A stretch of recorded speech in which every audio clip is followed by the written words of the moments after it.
वज़ीर शहबाज शरीफ ने IMF की मैनेजिंग डायरेक्टर को एक बार फिर मुआहदे की खिलाफ वर्जी ना होने की यकीन दहानी करा दी।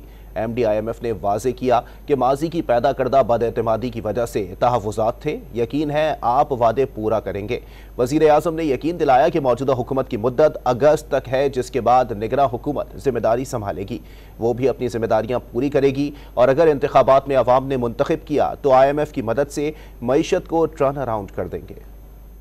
आलमी मालियाती फंड के एग्जीक्यूटिव बोर्ड से $3 अरब की स्टैंड बाई अरेंजमेंट प्रोग्राम की मंजूरी के बाद वज़ीर आज़म और IMF MD के दरमियान टेलीफोनिक राब्ता हुआ। IMF की मैनेजिंग डायरेक्टर ने वाज़े किया कि IMF और पाकिस्तान के दरमियान अब मजबूत शराकतदारी और बहामी एतमाद मौजूद है। वज़ीर आज़म ने कहा कि मौजूदा हुकूमत की मुद्दत अगस्त तक है, जिसके बाद एक निगरां हुकूमत जिम्मेदारी संभालेगी। यकीन है कि वो अपनी जिम्मेदारियां पूरी करेगी। आलमी मालियाती फंड ने पाकिस्तान से टैक्स महसूलात बढ़ाने की सिफारिश की है। IMF का कहना है कि टैक्स नेट बढ़ाने के लिए इक़दामात किए जाएं, तामीराती और ज़रई शोबे से टैक्स वसूल किया जाए।